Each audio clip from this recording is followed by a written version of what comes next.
क्या आयुष्मान खुराना और रश्मिका की ठामा हॉरर कॉमेडी यूनिवर्स को एक पायदान ऊपर ले जाती है? यकीनन।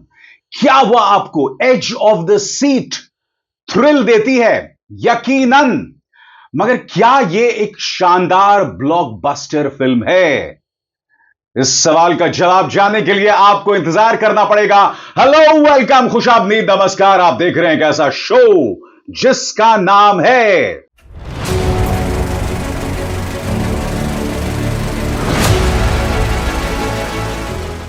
फिल्मी बातें विद अभिसार।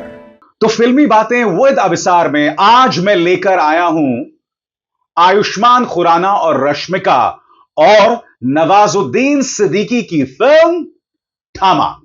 जी हां, ठामा, जो रिलीज हो चुकी है और पहले ही दिन उसने किया है शानदार बिजनेस। यानी कि एक तरह से कहा जा सकता है कि इस साल जितनी भी फिल्मों की ओपनिंग हुई है उसमें तमाम फिल्मों में बेहतरीन ओपनिंग साबित हुई है ठामा। यानी कि लोगों में अभी भी एक क्यूरियोसिटी है हॉरर कॉमेडी यूनिवर्स को लेकर, जिसमें आप जानते हैं स्त्री थी, स्त्री पार्ट 2 था, भेड़िया थी, इसके अलावा मुंजिया थी। ये जो तमाम फिल्में ना दोस्तों, ये सब मैडॉक फिल्म्स की हॉरर कॉमेडी यूनिवर्स का हिस्सा हैं। मगर बड़ा प्रश्न, क्या ठामा एक बेहतरीन फिल्म के पैमानों पर खरी उतरती है? इन तमाम सवालों के जवाब के साथ मैं इस रिव्यू में आपके सामने आया हूं। सबसे पहले दोस्तों बात करते हैं परफॉर्मेंसेस की, और जाहिर सी बात है जब हम परफॉर्मेंसेस की बात करते हैं तो तीन चेहरे हमारे सामने आते हैं, नवाजुद्दीन सिद्दीकी, रश्मिका और आयुष्मान खुराना। इसमें दो राय नहीं है कि आयुष्मान खुराना इस फिल्म की जान है। अपनी कॉमेडी से और अपनी टाइमिंग से एक बार फिर वो आपको याद दिलाते हैं विकी डोनर की, और इससे पहले जो उनकी शानदार फिल्में आई थी, ड्रीम गर्ल वगैरह वगैरह। तो एक तरह से वो हमें उस कॉमिक टाइमिंग की याद दिलाते हैं। मगर प्रॉब्लम क्या है कि आपकी जितनी भी बेहतरीन एक्टिंग हो, मगर अगर उसके कॉमेडिक पंचेस शानदार ना हो ना, तो एक्टिंग का कोई असर नहीं पड़ता। प्रॉब्लम ठामा के साथ यह है कि यह एक हॉरर कॉमेडी फिल्म है, मगर जहां तक कॉमेडी की बात है, कॉमेडी के लेवल पर यह फिल्म कहीं ना कहीं फीकी पड़ती है। हॉरर की बात करें तो इस फिल्म में इक्का दुक्का सीन्स को छोड़कर कोई सीन आप पर इतना असर नहीं डालता। इस फिल्म की ताकत है इसका edge of the seat thrill. यानी कि फिल्म में एक भी ऐसा लम्हा नहीं है कि आप स्क्रीन पर से अपना ध्यान हटा सकें। बहुत ही फास्ट पेस्ड फिल्म है, मगर कहने को यह लव फिल्म है और उस लव को आप महसूस नहीं करते हैं। दोस्तों, जब आप इसे एक लव स्टोरी के तौर पर पेश कर रहे होते हैं ना, तो जो दो मेन लीड हैं यानी कि रश्मिका और आयुष्मान, उनकी केमिस्ट्री शानदार होनी चाहिए। रश्मिका ने भी एक बेहतरीन परफॉर्मेंस दिया है, खासतौर से जब वो बेताल में तब्दील हो जाती हैं, यानी कि एक वैम्पायर में तब्दील हो जाती हैं, तब उनका परफॉर्मेंस क्लास है। मगर प्रॉब्लम यह है कि जब आप इसे एक लव स्टोरी के तौर पर पेश कर रहे हैं ना, तो वो जो लव स्टोरी वाला एंगल है वो ठामा में मिसिंग है, बिल्कुल उसी तरह से जैसा कि कॉमेडिक पंचेस जो हैं वो मिसिंग है। देखिए, ये जो बात मैं आपसे बार बार कह रहा हूं ना कि कॉमेडिक पंच की कमी है, उसका मतलब क्या है समझिए। देखिए, अच्छी कॉमेडी की खास बात यह होती है कि डायलॉग्स इस तरह से लिखे जाते हैं कि आपको बेवजह हंसाने की कोशिश नहीं की जा रही होती है, आप खुद उस सिचुएशन पर हंसते हैं। प्रॉब्लम ठामा के साथ यह है कि इस फिल्म को जेन जी के लिए कूल बनाने के लिए कुछ खास टर्म्स का इस्तेमाल किया जाता है, जो अक्सर जिन टर्म्स का या जिन शब्दों का जेन जी इस्तेमाल करती है, मगर उन शब्दों का इस्तेमाल करके या पुराने डायलॉग्स को रिसाइकल करके पेश करके वो फनी नहीं हो जाता, वो कॉमेडी नहीं हो जाती। लिहाजा जो कॉमेडी वाला ट्रैक है वो बेवजह घुसेड़ा गया ऐसा लगता है। जैसे मैंने कहा दोस्तों, जहां तक थ्रिल की बात है, जहां तक फिल्म के पेस की बात है, हैट्स ऑफ। मगर जहां तक कॉमेडी की बात है, जो इस फिल्म की आत्मा होनी चाहिए थी, वहां पर यह पूरी तरह से नाकाम साबित होती है। और हॉरर कॉमेडी जो कि इस फिल्म का जॉनर है, वो कमजोर पड़ता हुआ दिखाई देता है। कहने को यह फिल्म बेताल या वैम्पायर के बारे में है, मगर वो आपके अंदर खौफ नहीं पैदा करता। जंप स्केयर्स इस फिल्म में बहुत कम है, जिसकी आप उम्मीद कर रहे थे कि भाई जंप स्केयर्स तो होने चाहिए, तभी तो मजा आता है। यही वजह है कि स्त्री पार्ट 2 इतनी बड़ी हिट थी।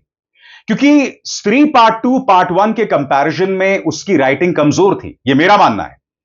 मगर बावजूद उसके उसके अंदर जो जंप स्केयर्स थे वो बहुत शानदार थे। यानी कि जो झटके के साथ सीन आता है जिससे आप डर जाते हैं, वो शानदार थे।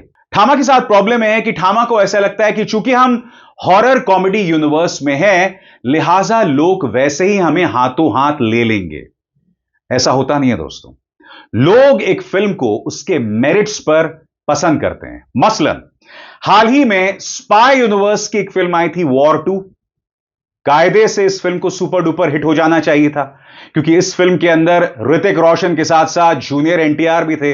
मगर आप जानते हैं वॉर 2 कितनी बड़ी फ्लॉप हुई, ऋतिक होने के बावजूद, जूनियर एनटीआर के होने के बावजूद और स्पाई यूनिवर्स का हिस्सा होने के बावजूद।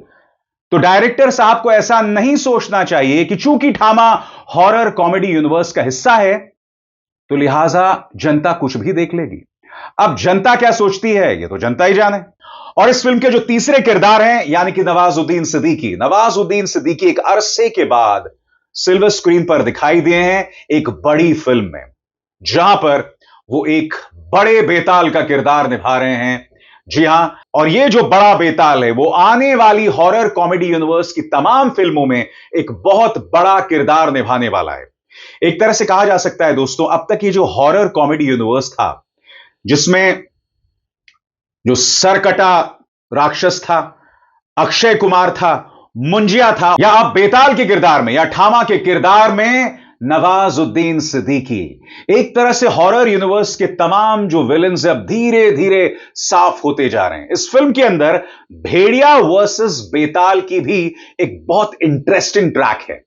यानी कि आने वाली फिल्मों में यह जो लड़ाई है, Ayushmann Khurrana versus Varun Dhawan, oh my god, ये तो मुझे कहना ही नहीं चाहिए था। खैर, जो भी है, कह दिया सो कह दिया। इस फिल्म में वरुण धवन का एक बहुत ही सरप्राइज रोल है, और उनका जो रोल है आने वाली फिल्मों में, उनमें और आयुष्मान खुराना में एक जंग का ऐलान कर रहा है। यकीनन दोस्तों, यह फिल्म अपने आप को सेटअप करती है पूरे हॉरर यूनिवर्स के लिए, और हर गुजरते फिल्म के साथ, यानी कि स्त्री पार्ट 2, मुंजिया, भेड़िया और अब ठामा, ये तमाम फिल्में धीरे धीरे धीरे हॉरर यूनिवर्स को एस्टैब्लिश कर रही हैं, आपको एंटरटेन कर रही हैं। मगर जैसे मैंने कहा, मुझे प्रॉब्लम इस फिल्म से यही थी कि कहने को ये एक हॉरर कॉमेडी फिल्म थी, मगर जहां तक कॉमेडी की बात थी तो ऐसे कॉमेडिक पंचेस नहीं थे जिसे देखकर आप सिर पकड़ के हंसने लगे, जो कि आपने स्त्री पार्ट 1 में देखा था।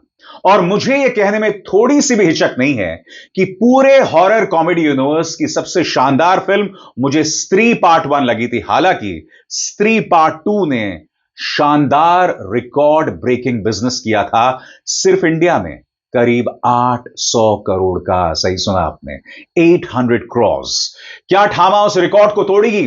अब यह मैं भविष्यवाणी नहीं कर सकता, मगर जैसे मैंने बताया दोस्तों, film edge of the seat thriller है।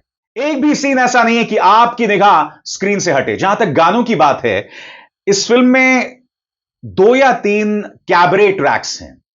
यानी कि आपको याद है स्त्री पार्ट 2 में वो जो गाना था, आज की रात मजा हुस्न का आंखों से लीजिए, ओ जान की कुर्बानी ले ले दिल भर जानी, तबाही पक्की है। उस गाने से इंस्पायर होके इस फिल्म के अंदर कम से कम 2 कैबरे ट्रैक्स हैं। एक में नोरा फातेही दिखाई देती हैं और दूसरे में रश्मिका मंदना, जो कि क्रेडिट रोल्स में आता है। यानी कि जब फिल्म खत्म हो जाती है उसके बाद जो क्रेडिट रोल्स होते हैं उसमें रश्मिका आयुष्मान के साथ एक आइटम नंबर में दिखाई देती हैं। तो इन दोनों ही सॉन्ग्स पर वो जो गाना था जिसमें तमन्ना भाटिया थी, जी हां, उसका बहुत जबरदस्त प्रभाव दिखाई देता है। क्या यह एक पैसा वसूल फिल्म है? यकीनन दोस्तों, पैसा वसूल फिल्म है। जैसे मैंने बताया, इस फिल्म में एक भी ऐसा लम्हा नहीं है जहां आपको लगता है अरे यार ये क्या हो रहा है। Film edge of the seat excitement है, जिसे हम कहते हैं कि आप स्क्रीन पर से निगाह नहीं हटा सकते, मगर यह फिल्म बेहतरीन हो सकती थी। क्यों? क्योंकि इस फिल्म के अंदर कॉमिक टाइमिंग को लेकर आपके पास शानदार एक्टर्स थे। यानी कि आयुष्मान खुराना तो है ही, उनके पिता के किरदार में परेश रावल हैं, और हां, पंचायत वेब सीरीज है ना, उसके प्रहलाद शाह, वो भी एक बहुत ही सरप्राइज रोल में दिखाई देते हैं इस फिल्म के अंदर। तो प्रहलाद शाह यानी फैसल मलिक का स्वागत है बॉलीवुड में, बॉलीवुड के बड़े स्क्रीन पर। इससे पहले हम उन्हें वेब सीरीज में देखते रहे, मगर इस फिल्म के अंदर उनकी एंट्री हो रही है सिल्वर स्क्रीन यानी सुनहरे पर्दे पर एक कैरेक्टर के तौर पर। तो जैसे मैंने बताया, फिल्म इंटरेस्टिंग है, वन टाइम वॉच है, मगर हम उस युग में जी रहे हैं दोस्तों जहां पर भूल भुलैया पार्ट 3 एक सुपरहिट हो जाती है, जो मेरे हिसाब से एक वाहियात फिल्म थी।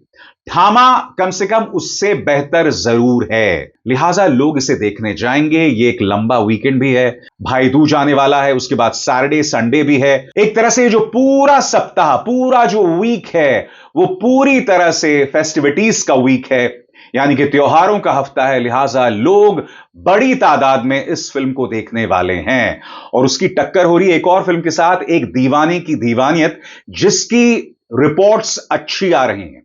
उसका भी मैं रिव्यू करूंगा। मगर यकीनन दोस्तों, ठामा रिलीज हुई है, एक ऐसी फिल्म जो आपको डिसअपॉइंट नहीं करती है, मगर देखने के बाद आपको ऐसा लगता है कि काश इस फिल्म की स्क्रिप्ट पर थोड़ी मेहनत की गई होती, इसके डायलॉग्स पर थोड़ी मेहनत की गई होती, इसकी कॉमेडी पर थोड़ी मेहनत की गई होती, ताकि आप इस फिल्म को देखकर और एंजॉय करते। तो जाइए साहब, फिल्म को जरूर देखिए। जैसे मैंने कहा, it's a one time watch, मैं उसे डिनाई नहीं कर रहा हूं, मगर कमियां जरूर थी, और वो कमियां मैं उम्मीद करता हूं कि आने वाली फिल्मों में डायरेक्टर साहब, प्रोड्यूसर साहब और राइटर साहब एड्रेस जरूर करेंगे। अब सर शर्मा को दीजिए इजाजत। नमस्कार।